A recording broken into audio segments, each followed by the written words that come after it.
বল্টু, তুই জানিস রে সাইকোলজি কি বলে? কি বলে? সাইকোলজি বলে একটা টিচার যত জানে তার থেকে টিচারের বউ বেশি জানে। কিভাবে? যখন একটা শিক্ষক আর শিক্ষকের বউয়ের সাথে ঝগড়া লাগে তখন শিক্ষকের বউ বলে আমাকে বেশি শেখাতে এসো না। তুই একদম ঠিকই বলেছিস। উকিল মানে অ্যাডভোকেট, যেখানে সবাইকে আইন শেখায়, সেইখানে উকিলের বউ বলে আমাকে আইন শেখাতে এসো না।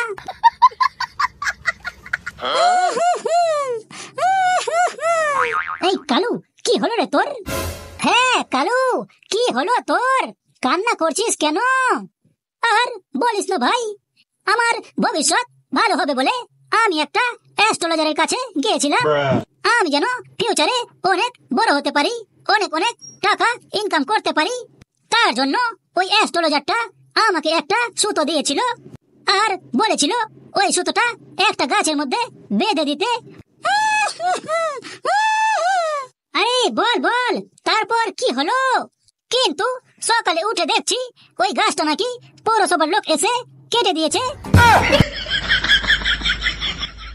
উপরওয়ালা যা করে ভালোর জন্যই করে। ও একা একা অত বড় হয়ে যাবে আর আমরা এইদিকে আঙ্গুল চুষবো।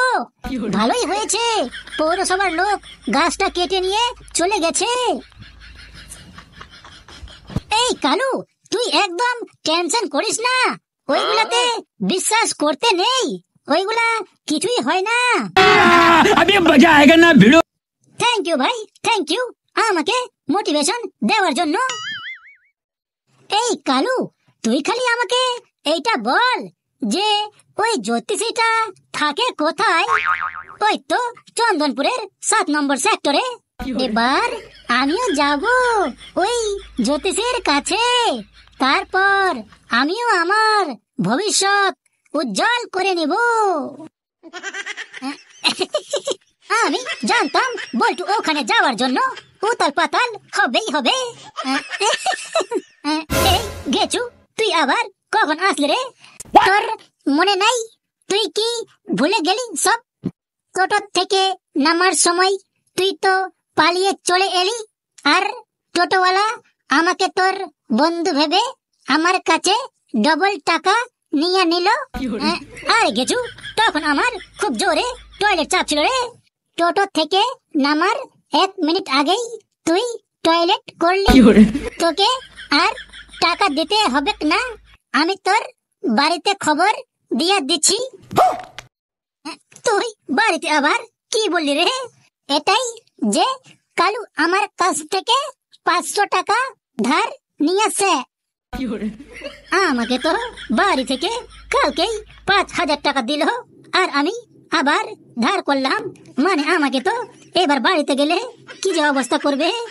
এই সবাই চুপ, স্যার আসতেছে।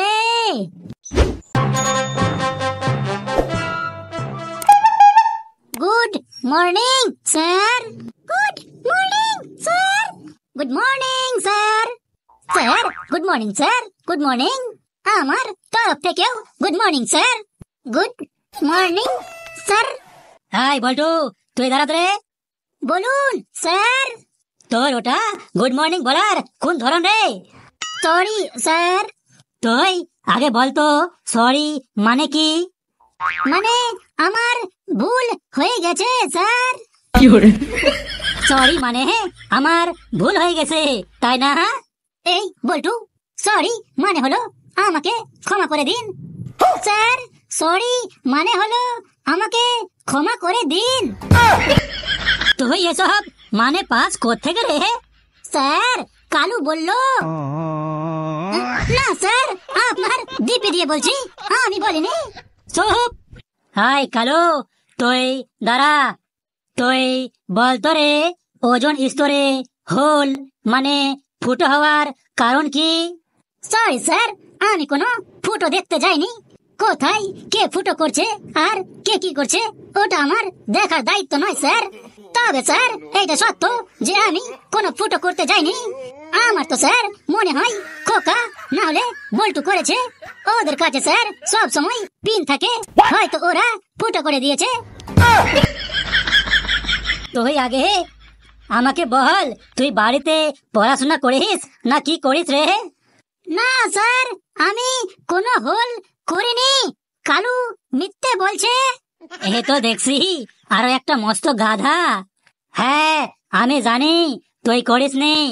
এই কালু, তুই কোথায় কোথায় আমাকে কেন দোষারোপ করিস রে? সরি বল্টু ভাই, সরি। স্যার, আমি বলবো ওজোন স্তর ফুটো হওয়ার কারণ কি? বেশ খোকা, তুই বল। আসলে স্যার, ওজোন স্তর ফুটো হওয়ার প্রধান কারণ হলো মানুষ এই যে সিএফসি গ্যাস প্রচুর পরিমাণে ব্যবহার করে, তার জন্যই। এই গ্যাসটি ওজনের ছোট ছোট অণুগুলাকে ভেঙে ফেলে, যার জন্য ওই স্তরটা অনেক পাতলা হয়ে যায়, আর এটাকেই আমরা হোল বলে থাকি। আসলে এটা কোনো হোল নয়, এটা পাতলা হয়ে যায়। একদম ঠিক বলেছিস খোকা, তুই এবার বস। হাই বল্টু, তুই বলতো রে, প্রাচীন মানুষ যখন লিখতে পারতো না, পড়াশোনা করতে পারতো না, তখন ওরা ওদের মনের ভাব কিভাবে প্রকাশ করতো? স্যার, তখন ভাব প্রকাশ করতে তো খুবই সহজ ছিল। প্রাচীনকালে যখন মানুষ খুব খুশি হতো, তখন ওরা ধেই ধেই করে নাচতো। আর যখন ওরা দুঃখ পেত, তখন ওরা হাউ মাউ করতো। কিন্তু যখন ওরা রেগে যেত, তখন আপনার মতো চিৎকার করতো। তোদের আমি এবার সব কটাকে ফেল করে দিব রে। না স্যার, আমাকে খালি পাস করাই দিয়েন। তুইও এদের সাথে মিশে মিশে বড্ড ছেঁচড়ামো হয়ে গেছিস। হাই বল্টু, ওই আমি তোর গার্জেন কল করলাম, তুই কালকে গার্জেন নিয়ে আসবি। না স্যার, ভুল হয়ে গেছে। এরপর থেকে আর কোনোদিনও ভুল হবে না স্যার। আজকের মতো মাফ করে দেন। তুই যতই হাত জোর কর, আমি কিন্তু তোর গার্জেন কল করবই করব। আর তোর গার্জেন নিয়ে না আসলে তুই এবার শিওর ফেল। একদম স্যার, একদম। যে পড়াশোনা করতে পারবে না, তাকে অবশ্যই গার্জেন কল করতে হবে স্যার, করতে হবে। আই কালু, তুই অনেক পটর পটর করছিস। এবার আমি তোকে কোশ্চেন ধরবো, যদি উত্তর দিতে না পারিস তাহলে তোরও কিন্তু গার্জেন কল হবে। ধরেন স্যার, ধরেন, কিন্তু স্যার একটু সহজ সহজ ধরবেন। তুই বল, তৃতীয় বিশ্বযুদ্ধ হলে এর ফল কি হতে পারে? এই কালু, এবার তোর গার্জেন কল পাক্কা হবে রে। স্যার, তৃতীয় বিশ্বযুদ্ধ হলে স্যার, আমার তো মনে হয় যেসব স্টুডেন্ট গুলা পড়াশোনা করে, ওরা হয়তো পড়াশোনা ছেড়ে দিবে। কেন কেন? ওরা আবার পড়াশোনা ছেড়ে দিবে কেন? কারণ স্যার, যতগুলো যুদ্ধ হচ্ছে, তত বেশি বেশি করে পড়াশোনা চ্যাপ্টার বেড়ে যাচ্ছে। আবার যদি তৃতীয় বিশ্বযুদ্ধ হয়, তাহলে তো স্যার ইতিহাসের পাতায় আরো একটা চ্যাপ্টার যুক্ত হয়ে যাবে। তখন স্যার ছাত্রগুলা যেই একটু পড়তো, সেটাও পড়া বন্ধ করে দিবে।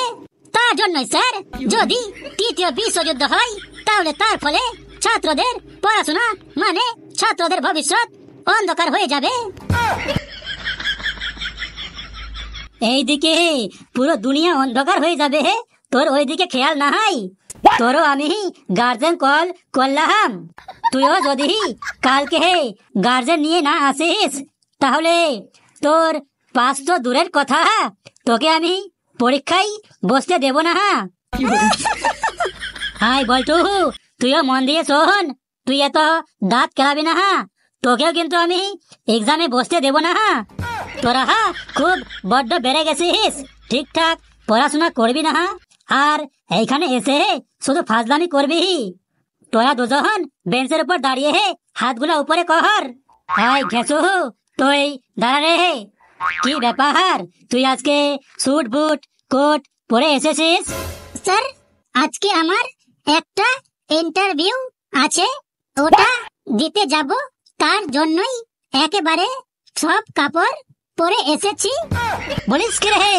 ইন্টারভিউ কিসের রে? একটা নতুন কোচিং খুলেছে স্যার গানের জন্য, তাই ওখানে আমাকে গানের জন্য অ্যাডমিশন হতে হবে, তাই ওখানে আজকে ইন্টারভিউ দেব। আচ্ছা, তুই তাহলে গানের ইন্টারভিউ দিতে যাচ্ছিস? হ্যাঁ স্যার, ওখানে বড় বড় নায়ক আর নায়িকা গুলাও আসবে, তো আমাকেও ডেকেছে। বলিস কি রে? যেখানে বড় বড় নায়ক নায়িকা আসবে ওইখানে তোকে ডেকেছে? হে, ফাজলামি করার আর জায়গা পাস না। আমি বলছি স্যার, আমি বলছি আসলে ও চুরি করতে যাবে, তাই এই রকম ড্রেস পরে এসেছে, কেউ যেন বুঝতে না পারে যে ও চোর। চুরি মানে? আসলে স্যার ওরা পিকনিক করবে, তাই আলু চুরি করবে পাশের জমি থেকে। তোকে আলু চুরি করতে হবে না, আমার জমি থেকে নিয়ে নেবি। Thank you sir. এবার স্যারটা বুঝতে পাবে কাকে আলু নিতে বলেছে। স্যার ভাবছে একটা দুটা আলু নেবে, কিন্তু এ তো পুরো জমির আলু নিয়ে চলে যাবে। এই তোরা সবাই মন দিয়ে শোন, আজকে আমি তোদের যুদ্ধের ইতিহাস ও ভয়াবহতা নিয়ে আলোচনা করব। সাপোজ যদি তৃতীয় বিশ্বযুদ্ধ হয় তাহলে আমাদের পৃথিবীর কি হবে? আমরা প্রত্যেককে জানি প্রথম ও দ্বিতীয় বিশ্বযুদ্ধে লক্ষ লক্ষ মানুষ প্রাণ হারিয়েছে, প্রচুর শহর ভেঙে গেছে, খাবার পানি ওষুধ সব কিছুর অভাব দেখা গিয়েছে। এত আধুনিক প্রযুক্তি থাকার সত্ত্বেও তখন মানুষ অন্ধকারে ছিল, কারণ যুদ্ধ কেবল ধ্বংস ডেকে আনে। পুরো ইতিহাস সাক্ষী আছে যে যুদ্ধ কখনো কোনো সমস্যার সমাধান করতে পারেনি। আজ যদি আবার সেই তৃতীয় বিশ্বযুদ্ধ হয় তবে সেটা শুধু মাটি বা সীমান্তের লড়াই নয়, সেটা হবে পরমাণু বোমা, কেমিক্যাল অস্ত্র, সাইবার হামলা এবং জীবাণু অস্ত্রের লড়াই, যেটা পৃথিবী ধ্বংস হয়ে একদম ছারখার হয়ে যাবে। মানে যুদ্ধ মানেই মৃত্যু, যুদ্ধ মানেই চোখের জল। আমরা এখন এমন এক যুগে বসবাস করতেছি যেখানে প্রতিটা বড় বড় দেশের কাছে পরমাণু অস্ত্র সাজায় গুজায় আছে। একটা মিসাইল ছোড়া মানে কয়েক লক্ষ মানুষের মৃত্যু, কয়েকটা শহর একবারে ধ্বংস হয়ে যাবে। আজ যদি আমেরিকা, রাশিয়া, চীন, ভারত, উত্তর আমেরিকা এই সব দেশ একসাথে যুদ্ধে জড়িয়ে পড়ে তাহলে পুরো দুনিয়া এক মিনিটের মধ্যে ধ্বংস হয়ে যেতে পারে। যুদ্ধ শুধু সেনা আর্মি নেতাদের বিষয় নয়, সবচেয়ে বেশি কষ্ট পায় সাধারণ মানুষ, ছোট ছোট শিশু, মা বাবা, ছাত্র ছাত্রী, গরিব মানুষ। এদের কারোরই খাবার থাকবে না, জল থাকবে না, বিদ্যুৎ থাকবে না, স্কুল কলেজ হাসপাতাল সব কিছুই ভেঙে যাবে। পৃথিবী একটা আগুনের গোলায় পরিণত হবে। যেমন পৃথিবী ছিল ঠিক আগের মতো পরিণত হয়ে যাবে। এখন তো artificial intelligence, drone, satellite, radar এইসব যুদ্ধক্ষেত্রে আরো ভয়ঙ্কর করে তুলবে। তাই আমাদের সব সময় ভাবতে হবে যে যুদ্ধ কখনোই ভালো নয়। যুদ্ধ হলে মানবতার কোনো চিহ্নই থাকবে না। মানুষ তখন মানুষকেই খুন করবে শুধুমাত্র খাবারের জন্য, জলের জন্য, একটু বেঁচে থাকার জন্য। জাতি, ধর্ম, বর্ণ সব বিভেদ তখন অপ্রাসঙ্গিক হয়ে যাবে। তখন একটাই প্রশ্ন থাকবে, আমি বাঁচতে চাই। আজকে তোমরা সবাই, মানে আমরা স্কুলে পড়ি, কেউ কেউ ভবিষ্যতে ডক্টর, ইঞ্জিনিয়ার, শিক্ষক হতে চাই। আমরা তখন হয়তো আর থাকবো না, কিন্তু আমাদের স্বপ্ন, আমাদের মা বাবার কষ্ট সব কিছুই মুছে ছারখার হয়ে যাবে। তাই আমাদের শেখা কেবল ইতিহাস নয়, ইতিহাস থেকে শিক্ষা নেওয়া। যুদ্ধ নয়, আলোচনার মাধ্যমে, ভালোবাসার মাধ্যমে সমস্যার সমাধান করতে শিখতে হবে। পৃথিবী একটাই, যদি একেই আমরা ধ্বংস করে ফেলি তাহলে নতুন করে আর কোনোদিনও পৃথিবী পাবো না। যুদ্ধে কেউ কখনো জয়ী হতে পারে না, সবাই পরাজিত হয়। যেখানে শত্রুও কাঁদে, আবার আমরাও কাঁদি, কিন্তু শান্তি থাকলে সকল দেশ একসাথে বিজ্ঞান, শিক্ষা, স্বাস্থ্য, প্রযুক্তি, খেলাধুলা সব দিকেই উন্নতি হবে। তাই আমাদের এই বিজ্ঞানকে, টেকনোলজিকে উন্নতির দিকে সবসময় ব্যবহার করতে হবে, যেন ভবিষ্যতে কোনো দেশের, কোনো মানুষের কখনোই কোনো ক্ষতি না হয়। তার জন্যই সবাই মনে রাখবে, শান্তি হচ্ছে শ্রেষ্ঠ পথ।